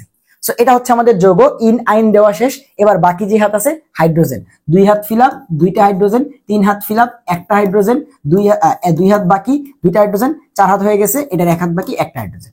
সো এই যে যৌগটা গুণত 1 carbon, 2 carbon, 3 carbon, 4 carbon, 5 carbon, C5, 1টা, 2টা, 3টা, আর 3টা 6টা, H6 শেষ। এই হচ্ছে আমাদের সেই যৌগটা, যেটা হচ্ছে C5H6। তো দেখো তুমি যদি বাসা থেকে প্র্যাকটিস করো বা এই টাইপের প্রশ্নগুলো আগে থেকে প্র্যাকটিস করো, তুমি বুঝবা যে আলটিমেট এটা তো বুদ্ধি দিয়ে অ্যান্সার করা যায়। বাট তুমি ওই যে প্র্যাকটিস না করলে গাধার মতো পরীক্ষার হলে এগুলো সংকেত দেখতে যাবা, এই প্রশ্ন সলভ করতে গিয়ে তোমার লেগে যাবে 1 মিনিট। আর ওই যে যেই ছেলেটা চান্স পাবে, ও এতদিন কষ্ট করছে, ও এতদিন কি করছে, প্র্যাকটিস করছে, ও কি করবে, সুন্দর মতো দেখা মাত্রই অ্যান্সার 4 নাম্বারটা দাগাই দিবে যে এটা ছাড়া বাকিগুলো তো হইতেই পারে না, শেষ। দুজনের মধ্যে ও কিন্তু আগাই গেল। কথা বুঝতে পারছো? এবং সিট কিন্তু 286 জনের মধ্যে মাত্র একজন পাবে, বুঝছো? তাহলে ওই একজন অবশ্যই কি হইতে হবে, ফাস্টেস্ট হইতে হবে, অ্যাকুরেট হইতে হবে। ক্লিয়ার? ওকে, এরপর আসো। এই C6H6O আণবিক সংকেত বিশিষ্ট 2টা যৌগ হইতে পারে, একটা হচ্ছে A এবং আরেকটা হচ্ছে B, এবং তারা পরস্পর কার্যকরীমূলক সমানতা, দেখো তারা পরস্পর কার্যকরীমূলক সমানতা প্রদর্শন করে। বলছে এ যৌগটার নাম কি? তুমি দেখো তো যে C3H6O এটা প্যাটার্নটা কিরকম? C3H6O এটা দেখতে কিছুটা এরকম কিনা, যে CnH2n তারপরে O, এটা কিছুটা দেখতে এরকম কিনা, CnH পরে তারপরে 2n তারপরে O। এবং তুমি জানো এরকম স্ট্রাকচার হইলে কার্যকরীমূলক সমান হইতে পারে দুইজন, একটা হচ্ছে অ্যালডিহাইড আর একটা হচ্ছে কিটোন। একটা হইতে পারে অ্যালডিহাইড এবং হইতে পারে হচ্ছে কিটোন। তার মানে এইখানে যে এ আর বি এদের একজন হচ্ছে অ্যালডিহাইড আর একজন হচ্ছে কিটোন, ঠিক আছে? এ আর বি এদের একজন হচ্ছে অ্যালডিহাইড আর একজন হচ্ছে কিটোন। এখন এটা কয় কার্বনের? 3 কার্বনের। তার মানে 3 কার্বনের অ্যালডিহাইডের নাম কি?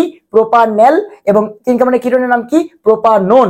তার মানে আমার অ্যান্সার হয় এ নাম্বারটা প্রোপানেল বা প্রোপানোন হবে, অথবা বি নাম্বারটা প্রোপানেল বা প্রোপানোন হবে। এখন এ কে এটা খুঁজতে হবে।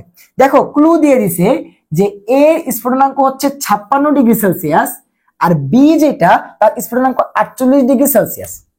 আমরা জানি যে অ্যালডিহাইড এর মধ্যে কি হয়, স্ফুটনাঙ্ক বেশি হয় কিটোনের তুলনায়।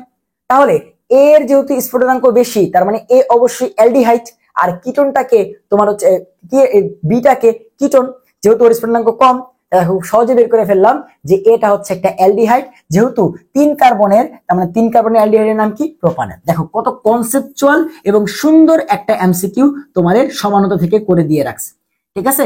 এবং এই প্রশ্নের অ্যান্সার কিন্তু সবাই পারবে না ভাই, সবাই পারবে না, যারা মুখস্থ করে গেছে সবাই পারবে না, ঠিক আছে? ওকে, এরপরে আসো। ফেনল বেনজিনের চেয়ে বেশি সক্রিয় কেন? এইটার প্রশ্ন অবশ্যই অনেক অ্যান্সার করতে পারবে যে দেখো বেনজিনের থেকে বেশি সক্রিয় কারা? যারা অর্থপ্যারা নির্দেশক। বেনজিনের থেকে বেশি সক্রিয় কারা? যারা অর্থপ্যারা নির্দেশক। আমরা জানি ফেনল কি? ফেনল হচ্ছে বেনজিনের উপরে OH, এবং এটা কি নির্দেশক? এটা একটা অর্থপ্যারা নির্দেশক। এটা কি নির্দেশক? এটা একটা অর্থপ্যারা নির্দেশক। আর অর্থপ্যারা নির্দেশক কি করে? বেনজিন বলয়কে সক্রিয় করে, শুধুমাত্র ক্লোরিন, হ্যালোজেন এরা বাদে, তাই তো? এরা অর্থপ্যারা হইলেও কি করে না, তোমার হচ্ছে বেনজিন বলয়কে সক্রিয় করে না, নিষ্ক্রিয় করে। বাট আদার যারা আছে তারা সবাই অর্থপ্যারা নির্দেশক, এবং ওরা কি করে? বেনজিন বলয়কে সক্রিয় করে। সো ফেনলটা বেনজিনের চেয়ে বেশি সক্রিয় কিসের জন্য? কারণ এরা হচ্ছে অর্থপ্যারা নির্দেশক। আর এটাকে এই যে ও যে তোমার হচ্ছে সক্রিয় করে, এটাকে আমরা বাংলায় বলি আবেশীয় ফল। এই যে অর্থপ্যারা নির্দেশককে বেনজিন বলয়টাকে সক্রিয় করে, এটাকে বাংলায় আমরা কি বলি? তোমার হচ্ছে আবেশীয় ফল। যদি সক্রিয় করে তাহলে সেটাকে বলি প্লাস, আর যদি নিষ্ক্রিয় করে তাহলে সেটাকে বলি মাইনাস। যেমন এই যে ক্লোরিন, এটা কি নির্দেশক? অর্থপ্যারা নির্দেশক, কিন্তু বেনজিন বলয়কে কি করে? নিষ্ক্রিয় করে। তাই সেক্ষেত্রে আমরা সেটার আবেশীয় ফলাফল কেটে বলি কি? মাইনাস। বা বাংলায় বললে মাইনাস মানে কি ঋণাত্মক। সো ক্লোরিন অর্থপ্যারা হইলেও এটার আবেশীয় ফলাফলটা হচ্ছে ঋণাত্মক, আর OH তোমার হচ্ছে আবেশীয় ফলাফলটা কি ধনাত্মক। ঠিক আছে। আর যদি মেটা নির্দেশক হয় সেটাকে আমরা বলি হচ্ছে মেসোমারিক ফল। সেটাকে আমরা কি বলি? সেটাকে আমরা বলি হচ্ছে ভাইয়া মেসোমারিক ফল। সো আমাকে জিজ্ঞাসা করছে যে ফেনল বেনজিনের চেয়ে বেশি সক্রিয় কেন? কারণ ফেনলের মধ্যে কি থাকে, তোমার আবেশীয় ফলাফলটা ধনাত্মক থাকে, ওকে সক্রিয় করে, তাই ও কি তোমার হচ্ছে ধনাত্মক আবেশীয় ফলাফল দেখে। আশা করি ক্লিয়ার যে এখানে কি প্রশ্ন জিজ্ঞাসা করছে। তোমরা অনেকেই জানো যে অর্থপ্যারার নির্দেশক মানেই বেনজিন বলয়কে সক্রিয়কারী, বাট বাংলাটা কি? বাংলাটা হচ্ছে আবেশীয় ফলাফলটা ধনাত্মক, আর নিষ্ক্রিয় করলে আবেশীয় ফলাফলটা ঋণাত্মক। মেটা নির্দেশকটাকে বলি মেসোমারিক ফলাফল। বুঝতে পারছো? এই হচ্ছে প্রশ্নের অ্যান্সার। এরপর অ্যালকোহল এবং থায়োনিল ক্লোরাইডের যে বিক্রিয়া, সেখানে সৃষ্ট আমি, দেখো প্রশ্ন কত সুন্দর, বলছে এই বিক্রিয়াতে সৃষ্ট আমি মানে আমি সৃষ্টি হয়েছি, আমার নাম বলছে। সো বলছে উডস বিক্রিয়ায় বিউটেন তৈরি করি, তাহলে আমার নাম কি? সো এই অ্যালকোহল এবং থায়োনিল ক্লোরাইডের বিক্রিয়াতে একজন সৃষ্টি হয়েছে, তার নাম হচ্ছে আমি। তো এরপরে কি বলছে যে উডস বিক্রিয়ায় বিউটেন তৈরি করি, কে? এই যে এই আমিটা কি করে, তোমার উডস বিক্রিয়াতে বিউটেন তৈরি করে। বলছে আমার নামটা কি? আচ্ছা আমি কে, তাই তো? তো তুমি একটু চিন্তা করে দেখো যে অ্যালকোহল যেটা ROH, এটার সাথে থায়োনিল ক্লোরাইড SOCl2 যে বিক্রিয়া, এই বিক্রিয়ার নাম বিখ্যাত ডারজেন বিক্রিয়া। এবং যারা ভাইয়ার মূল বইয়ের ক্লাসটা করছো খুব ভালো মতো বলছি, যেটা কিন্তু কি ছিল ডারজেন বিক্রিয়া। ডারজেন বিক্রিয়াতে কি হয়, এই যে ক্লোরিন আর আর মিলে অ্যালকাইল ক্লোরাইড বা তোমার হচ্ছে অ্যালকাইল হ্যালাইড তৈরি করে। কি তৈরি করে? Alkyl halide. তোমার অ্যালকোহল আর থায়োনিল ক্লোরাইডের বিক্রিয়াতে কি তৈরি হয়? অ্যালকাইল হ্যালাইড তৈরি হয়। সো এই যে সৃষ্ট আমি, এই আমিটা একটা অ্যালকাইল হ্যালাইড, কিন্তু এখানে তো অনেকগুলো অ্যালকাইল হ্যালাইড দেওয়া আছে, ethyl alcohol, ethyl chloride, methyl alcohol, methyl chloride. So আমি এটা কোন অ্যালকাইল হ্যালাইড? এখানে আটটা কি এক কার্বনের অ্যালকাইল হ্যালাইড? এটা কি তোমার হচ্ছে CH3Cl নাকি হচ্ছে CH3CH2Cl? এটা কোন অ্যালকাইল হ্যালাইড সেটা তোমাকে খুঁজে বের করার জন্য আরেকটা কথা বলছে যে উডস বিক্রিয়াতে এই আমিটা কি করে? বিউটেন তৈরি করে। তুমি জানো যে উডস বিক্রিয়া মানে কি? উডস বিক্রিয়াতে আমাদের যেই অ্যালকাইল হ্যালাইডটা নিতে হয়, উডস বিক্রিয়াতে আমাদের যেই অ্যালকাইল হ্যালাইডটা নিতে হয় সেটা 2 মোল নিলে সেখান থেকে অ্যালকেন তৈরি হয়। তো কোন অ্যালকেন তৈরি হয়েছে? বিউটেন। বিউটেনে কার্বন কয়টা? বিউটেনে কার্বন হচ্ছে 4টা। তার মানে অবশ্যই এই যে এই আমার আর যেটা আছে, এই আর অবশ্যই 2 কার্বনের, তাই তো এটা 2 মোল মিলে কি করছে? 4টা কার্বনের অ্যালকেন তৈরি করছে। তার মানে আমার 8টা কত কার্বনের? 2 কার্বনের। দেখছো কত সুন্দর একটা কনসেপ্ট। তোমার একই সাথে ডারজেন বিক্রিয়া পড়া হয়ে গেল, একই সাথে তোমার উডস বিক্রিয়ার কনসেপ্ট চলে আসলো, এবং দুইটা থেকে তুমি একটা কনসেপ্টও মাথার মধ্যে খাটাই ফেললা যে আমার 8টা 2 কার্বনের, দেখি তো এখানে 2 মোল মিলে 2 দুগুণে 4 কার্বনের অ্যালকেন তৈরি করছে। তাহলে কত কার্বনের এটা অ্যালকাইল হ্যালাইড? 2 কার্বনের অ্যালকাইল হ্যালাইড। 2 কার্বনের অ্যালকাইল হ্যালাইডের নাম কি? ইথাইল। 2 কার্বন মানে ইথাইল ক্লোরাইড। দেখছো কত সুন্দর একটা প্রশ্ন কিন্তু এখান থেকে করছে। ঠিক আছে। সো এই হচ্ছে আমাদের এই প্রশ্নের অ্যান্সার। এরপর আসো, কৃত্রিম চুল তৈরিতে কোনটি ব্যবহার করা হয়? ডিরেক্ট মুখস্থ প্রশ্ন, হাজারি স্যারের বইতে আছে যে ভাই পলিমার যে জায়গাটা আছে সেখানে ব্যবহারটা জাহাঙ্গীরনগরের জন্য অবশ্যই পড়তে হবে। এবং যে কৃত্রিম চুল বা এটাকে বলা হচ্ছে অরলন, এটা কি বলা হয়? অরলন। এই অরলন তৈরিতে কি ব্যবহার করা হয়? পলিঅ্যাক্রাইলোনাইট্রাইল। কি ব্যবহার করা হয় ভাইয়া? পলিঅ্যাক্রাইলোনাইট্রাইল। এবং তোমরা অ্যাক্রাইলোনাইট্রাইলকে একটু চিনে নাও যে ভাই অ্যাক্রাইলোনাইট্রাইল মানে কি? অ্যাক্রাইলোনাইট্রাইল মানে হচ্ছে CH2 ডাবল বন্ড CHCN। আমাদের এই যে ইথাইনটা আছে না ভাইয়া, CH2 ডাবল বন্ড CH2, এই ইথাইন থেকে তুমি যদি একটা হাইড্রোজেনকে বের করে দিয়ে একটা সায়ানাইড নিয়ে আসো, তাহলে সেটার নাম হবে পলিঅ্যাক্রাইলোনাইট্রাইল। দেখো CH2 ডাবল বন্ড CH2 হওয়ার কথা ছিল, একটা হাইড্রোজেনকে বের করে সেখানে এই যে নাইট্রাইল বা সায়ানাইডকে নিয়ে আসছি, এই জন্য এটার নাম হচ্ছে অ্যাক্রাইলোনাইট্রাইল। কারণ কি? কারণ এই যে CH2 ডাবল বন্ড CH, এটাকে আমরা বলি অ্যাক্রাইলোমূলক, তার সাথে নাইট্রাইল আসছে তাই এটার নাম অ্যাক্রাইলোনাইট্রাইল। আর পলিমারকরণ বিক্রিয়া করলে তাকে আমরা বলি পলি, নামের সামনে পলিযুক্ত করি, তাই এটার নাম পলি অ্যাক্রাইলোনাইট্রাইল। এটা ব্যবহার করা হয় কোথায়? গ্লুতে, কৃত্রিম চুল বা অরলন, এসব জায়গাতে ইউজ করা হয়। মনে থাকবে? তাহলে ব্যবহারগুলা ঠাড়ায় তোমার মুখস্থ থাকা লাগবে, এটা তো আর হচ্ছে বোঝার কিছু নাই। ঠিক আছে। এরপর আসো, জলীয় দ্রবণে HCl এবং সোডিয়াম হাইড্রোক্সাইডের প্রশমন বিক্রিয়াতে প্রশমন বিন্দুর পিএইচ কোনটি? ভাই HCl একটা কি অ্যাসিড? স্ট্রং অ্যাসিড, মানে শক্তিশালী। এবং সোডিয়াম হাইড্রোক্সাইড কি? একটা স্ট্রং বেস। সো দুইজনে যদি স্ট্রং হয় তাহলে অ্যাসিডটা কি করতে চাইবে, সাথের থেকে পিএইচটাকে নিচে নামাইতে চাইবে, ক্ষারটা কি করতে চাইবে, সাথের থেকে উপরে নিতে চাইবে, এবং দুইজন যেহেতু শক্তিশালী তাহলে কোনো দিকেই যাবে না, ওটা সাথেই পড়ে থাকবে। তাই আমরা বলি শক্তিশালী অ্যাসিড এবং শক্তিশালী ক্ষারের প্রসারণ হয় 7, সাথে থেকে কম হও না, সাথে থেকে বেশিও না। তাহলে অ্যান্সার কি, অ্যান্সার হচ্ছে 7। অ্যান্সার কি, অ্যান্সার হচ্ছে 7। ক্লিয়ার ভাইয়া? ওকে, এরপর আসো। 5.6 গ্রাম পটাশিয়াম হাইড্রোক্সাইড পানিতে দ্রবীভূত করে দ্রবণের আয়তন 250 ml করা হয়েছে। উক্ত দ্রবণে এটার মোলারিটি কত? একদম বেসিক, মানে হচ্ছে এমন কোন অ্যাডমিশন টেস্ট নাই যেখানে এটা আসে না। যে কিসের সূত্র, যে W = SMV / 1000, W = SMV / 1000। এটা দিয়ে একটা ম্যাথ 80 সব জায়গায়। সো বের করতে বলছে মোলারিটি S। তো আমরা জানি S = কি, S = হচ্ছে 1000 W / MV। এবং আমরা হ্যান্ড ক্যালকুলেশনের ক্লাসে এরকম বুড়ি ম্যাথ করছি, 15 থেকে 10টা ম্যাথ এগুলো দিয়ে করছি, তাই না? সো W কত দেওয়া আছে ভাইয়া? W দেওয়া আছে 5.6, W দেওয়া আছে 5.6 ইনটু এটা কত, এটা হচ্ছে 1000। M কত? পটাশিয়াম হাইড্রোক্সাইড, পটাশিয়াম হচ্ছে 39, হাইড্রোজেন হচ্ছে 41, অক্সিজেন হচ্ছে 16, তাহলে কত? 56 ইনটু আয়তন কত? আয়তন হচ্ছে 250 ml। সো আমাকে এই ক্যালকুলেশনটা করতে হবে। সো দেখো, হ্যান্ড ক্যালকুলেশনে আমি আবার খুব একটা বেশি কঠিন ক্যালকুলেশন পাইনি, ঠিক আছে? বিগত 4-5 বছরের কোশ্চেন অ্যানালিসিস করে দেখছি, খুব একটা বেশি কঠিন ক্যালকুলেশন নাই। সো ক্যালকুলেশন দুনিয়ার ইজি। দেখো কিভাবে করব।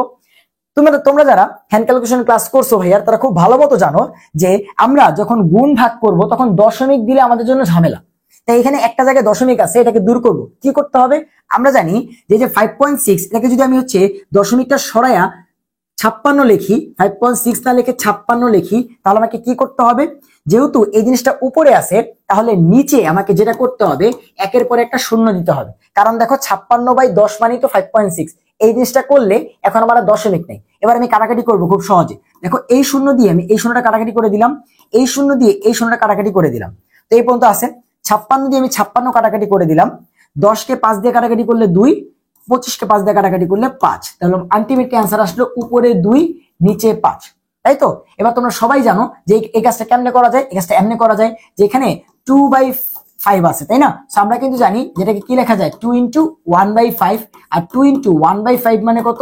0.2। তার মানে অ্যান্সারটা কত আসবে? 0.4। অথবা যারা হচ্ছে ওই যে ছোটবেলার নিয়মে ভাগ করে বের করো, যে আমি 5 দিয়ে 2 কে ভাগ করব, এটাও কিন্তু অনেক সোজা। যে ভাই 5 তো 2 এর মধ্যে ভাগ যায় না, আমি একটা দশমিক দিয়ে একটা শূন্য আনলাম, এগুলো আমি বাচ্চার কালে করতাম, তাই না? এবার যাই যে 4×5 = 20। তাহলে দেখো এখনো কত আসলো? ওই 0.4ই আসলো। তো যেমনি করবে অ্যান্সার এখন চলে আসবে। তাহলে দেখো, খুব একটা কঠিন ক্যালকুলেশন কিন্তু এখানে ছিল না। অ্যান্সার কত? অ্যান্সার হচ্ছে 0.4 মোলার। ক্লিয়ার ভাইয়া? ওকে, এরপর আসো। অম্লীয় মাধ্যমে H2C2O4 অক্সালিক অ্যাসিডের C2O4 এর কার্বন অণু, এই যে কার্বন C2টা যে আছে, এইটার প্রাথমিক জারণ মান কত? মানে শুরুতে জারণ মানটা কত থাকে? সো এই যে C2O4, এখান থেকে তোমার কি বের করতে হবে? কার্বনের জারণ মান C2O4 2-, এখান থেকে তোমার এই কার্বনের জারণ মানটা বের করতে হবে। তাহলে আমরা কেমনে বের করব? আমরা জানি আমরা যার জারণ মান বের করতে চাই তাকে ধরে নিতে হবে x। তাহলে এখানে কার্বন যেটা আছে তাকে x ধরবো, এবং এটা আছে 2টা, তাহলে 2x। অক্সিজেন হচ্ছে -2 করে, আছে হচ্ছে 4টা, তাহলে -8 ইকুয়ালস টু কি হবে? দেখো, ইকুয়ালস টু টোটাল চার্জ কত? -2।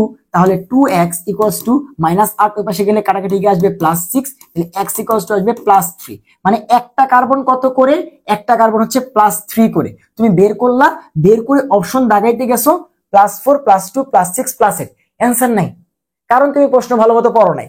বলছে কার্বন অণু, মানে এই যে 2টা কার্বন, এই 2টা কার্বনের জারণ মান কত? তাহলে একটার +3 হইলে 2টার কত? +6। এই যে কত সুন্দর একটা কনসেপচুয়াল এমসিকিউ দিয়ে রাখছে। এবং যে হচ্ছে এই প্রশ্নটা ভালো মতো পড়বে না, যে অণু জিনিসটা দেখে নাই, সে কি করবে? সে বলবে যে একটা প্রশ্নের না উত্তর নাই। পরীক্ষা দিয়ে, জাহাঙ্গীরনগর পরীক্ষা দিয়ে বের হয়ে ফেসবুকে মেসেজ দিবে বন্ধুদেরকে যে কত নম্বর প্রশ্নটার না উত্তর ছিল না আমাদের, ঠিক আছে? এরকম করে তারা, এরকম প্রশ্ন করে, ঠিক আছে? সো এরকম কিন্তু করা যাবে না, প্রশ্ন ভালো মতো পড়তে হবে। 25°C তাপমাত্রায় ম্যাগনেসিয়াম 2+ থেকে ম্যাগনেসিয়াম দ্বারা নির্মিত তড়িৎদ্বারের প্রমাণ বিজারণ বিভব কত? প্রমাণ বিজারণ বিভব জানতে চাইছে। সেখানে আগে কনসেপ্টটা বোঝার চেষ্টা করো। তুমি যদি হচ্ছে ওই যে সিরিজটা সেটা জানা থাকে, সো এখানে কি লিথিয়াম, তারপরে পটাশিয়াম, ক্যালসিয়াম সিরিয়ালি হচ্ছে আসবে, তারপরে ধর হচ্ছে হাইড্রোজেন, তারপরে লাস্টে কি কুলাঙ্গার, হাজি, তারপর হচ্ছে আজি, তাই তো? প্লাটিনাম, তারপর হচ্ছে অরাম, এরকম সিরিয়াল তুমি পড়ছো। তো এখানে মনে রাখবা যে আমরা কি জানি হাইড্রোজেনটা হচ্ছে আমাদের জন্য স্ট্যান্ডার্ড তড়িৎদ্বার। কেন? কারণ এই যে এই হাইড্রোজেনটাকে তো আমরা হচ্ছে 0 ভোল্ট ধরে বাকিগুলাকে বের করছি। এখন তুমি মনে রাখবা হাইড্রোজেনের উপরে যারা আছে, এই যে হাইড্রোজেনের উপরে এদের জারণ বিভবটা কি হবে? পজিটিভ। হাইড্রোজেনের নিচে যারা আছে এদের বিজারণ বিভবটা হবে পজিটিভ। হাইড্রোজেনের উপরে যারা আছে তাদের জারণ বিভবের মানটা পজিটিভ, এবং হাইড্রোজেনের নিচে যারা আছে ওদের বিজারণ বিভবটা হচ্ছে পজিটিভ। আবার উল্টা, হাইড্রোজেনের উপরে যারা আছে ওদের জারণটা যেহেতু পজিটিভ তাহলে বিজারণটা নেগেটিভ, আর হাইড্রোজেনের নিচেদের বিজারণটা যেহেতু পজিটিভ তার মানে জারণটা নেগেটিভ। এমনিও মনে রাখতে পারো, বাট একটা মনে রাখলে একটা তো উল্টা ভাবে বের করা যায়।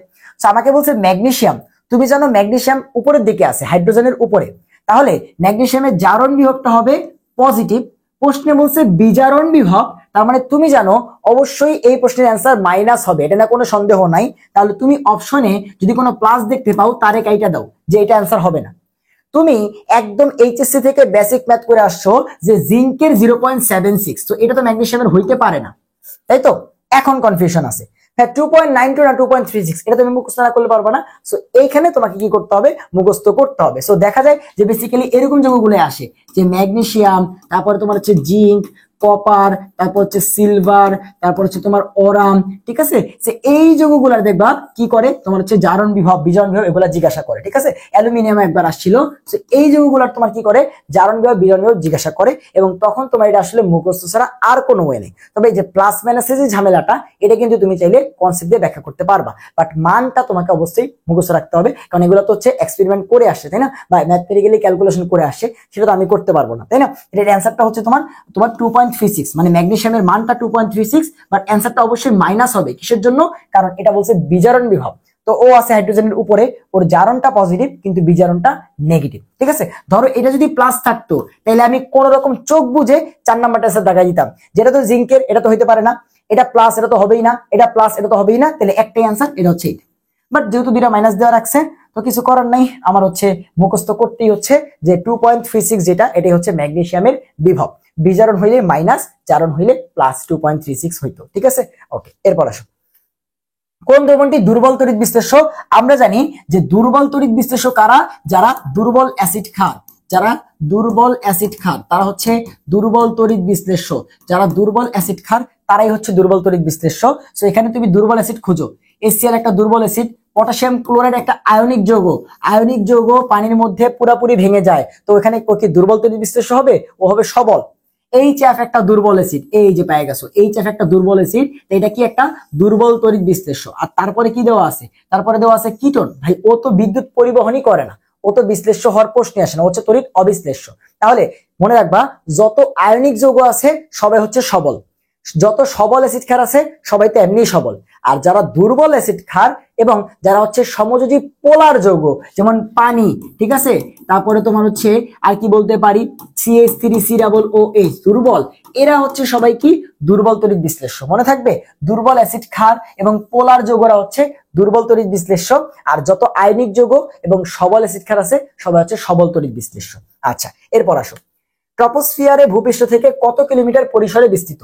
এগুলা কি মেন বইয়ের প্রশ্ন, যে ট্রপোস্ফিয়ার কতর মধ্যে থাকে আমরা সবাই জানি 0 থেকে 15 কিলোমিটার পর্যন্ত যে প্রথম বায়ুমণ্ডলের স্তর তার নামই হচ্ছে ট্রপোস্ফিয়ার। একে ক্ষুব্ধমণ্ডল বলা হয়, এখানে ঝড়ঝঞ্ঝা হয়, এখানে সব ধরনের বিমান চলাচল করে, জেট বিমান ছাড়া, এগুলো আমরা খুব ভালো মতো পড়ছি। তাহলে 0.15 কিলোমিটারটাই কি আমাদের ট্রপোস্ফিয়ার, 0.15 কিলোমিটারটাই কি আমাদের ট্রপোস্ফিয়ার।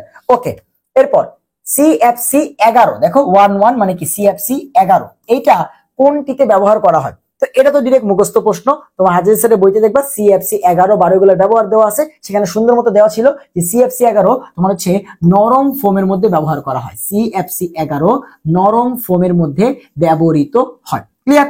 ওকে, এরপর একটি 4s ইলেকট্রনের জন্য n, l এবং m এর মান যথাক্রমে কোনটি? সো তুমি দেখো, তোমাকে বলে দিছে যে 4s এর জন্য n, l এবং m এর মান বের করতে। সো আমরা জানি এই যে সামনের যে সংখ্যাটা এটি হচ্ছে n, অর্থাৎ n = কত 4, আর s এর জন্য l = কত? s এর জন্য l = হচ্ছে 0। আর এল যদি 0 হয় তাহলে এমও কত 0, এগুলো আমরা জানি, তাই তো? তাহলে এই তিনটাই তো বের করতে বলছে, তাহলে তো খুবই ইজি, সবাই পারবে যে 400, এটাই হচ্ছে আমাদের কি তোমার 4s এর জন্য। তো দেখো ওই যে তিনটা প্রশ্ন এরকম ছিল, যেই তিনটা প্রশ্ন হচ্ছে একদম বইয়ের বাইরে থেকে দিছে, আর 3 থেকে 4টা প্রশ্ন একদম বইয়ের আনকমন লাইনগুলো মুখস্থ লাইনগুলো থেকে দিছে, আর বাকি সব কিন্তু বেসিক প্রশ্ন।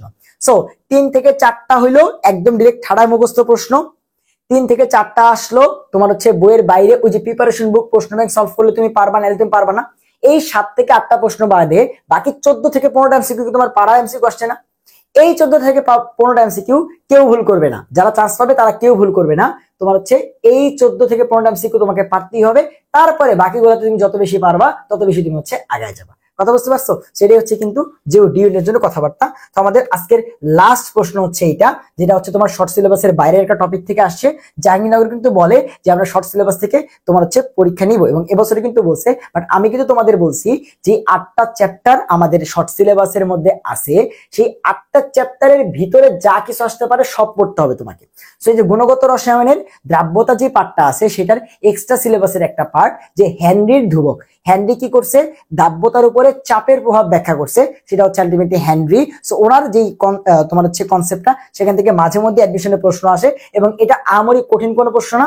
তার যে এটা থেকে দ্রাব্যতা কি, দ্রাব্যতার সূত্র হচ্ছে দ্রাব্যতা ইকুয়ালস টু হেনরির ধ্রুবক কে ইনটু চাপ। এটার মতো দুনিয়ার সোজা সূত্র আরেকটা নেই। দেখছো যে দ্রাব্যতা ইকুয়ালস টু এটা হচ্ছে হেনরির ধ্রুবক, এটা হচ্ছে হেনরির ধ্রুবক, আর পি মানে হচ্ছে চাপ। সো তাপমাত্রার উপর চাপের প্রভাব ব্যাখ্যা করার জন্য আমরা হেনরির সূত্র ইউজ করি, এটা আসছে। সো আমরা প্রশ্ন থেকে একটু পরে দেখি আমাদেরকে কি বলছে। 20 ডিগ্রি সেলসিয়াস তাপমাত্রায় পানিতে অক্সিজেনের দ্রবীভূত হওয়ার ক্ষেত্রে হেনরির ধ্রুবক 4.416 10⁻³ এবং চাপ দিয়ে দিছে হচ্ছে 1.5 atm হলে অক্সিজেনের দ্রাব্যতা কত? অক্সিজেনের দ্রাব্যতা এস বের করতে বলছে। আমরা জানি দ্রাব্যতা সমান হেনরির ধ্রুবক এবং চাপ, দুটাকে গুণ করে দিলেই চলে আসবে। দেখছো? সো কনসেপ্টটা সহজ ছিল, বাট ওই যে আউট অফ সিলেবাস দেখে অনেকে অ্যান্সার করতে পারবে না। সো হেনরির ধ্রুবকটা কত? হেনরির ধ্রুবক হচ্ছে 4.416 ইন্টু 10⁻³ আর প্রেসারটা কত? 1.5 atm বা 1.5 atm। সেটা আমাকে ক্যালকুলেশন করতে হবে। সো 4.416 কে আমি হচ্ছে 4.4 ধরে নিই। আমার অনেক বড় ক্যালকুলেশন তো করতে হবে না। আমি দেখো একটা আছে 2, একটা 7, একটা 13, একটা 6, তো সংখ্যা মিলাতে পারলেই হবে। ইন্টু 10⁻³ আর এখানে আছে হচ্ছে তোমার 1.5। সো এখানে এই 10⁻³ এখানে থাক, 10⁻³ অপশনে প্রত্যেকটাতে আছে। খালি এই যে 4.4 আর যদি 1.5টা আমি গুণ করতে পারি, তাহলে যেই অ্যান্সারটা আসবে সেটাকে আমি দেখেই এখান থেকে বলে দিতে পারবো, কারণ 10⁻³ তো কমন প্রত্যেকটাতে আছে। এখন এটা যদি 2 আসে তাহলে 1 নাম্বার অ্যান্সার, এটা যদি 7 আসে তাহলে 2 নাম্বার অ্যান্সার, এটা যদি 13 আসে তাহলে 3 নাম্বার অ্যান্সার, এটা যদি 6 আসে তাহলে এটা অ্যান্সার। সো তুমি দেখো এটা তুমি চিন্তা করে অ্যান্সারটা দিতে পারবা কেমনে। এটা কত? 4.4 বা 4 4.5 এরকম, এটা হচ্ছে 1.5। তো 4 কে যদি একবার গুণ করি তাহলে 4, এবং 1.5 মানে কি আরো 0.5, তো 4 কে যদি আরো 0.5 বা অর্ধেক নেই, 4 এর অর্ধেক হচ্ছে 2, তাহলে 4 আর 2 এ 6 আসবে। বাট এটা যেহেতু 4.4 তাহলে 6 থেকে একটু বেশি আসবে, তো 6 থেকে একটু বেশি অপশনে কয়টা আছে? একটাই। সো অন্য তুমি অ্যান্সার করতে পারবা।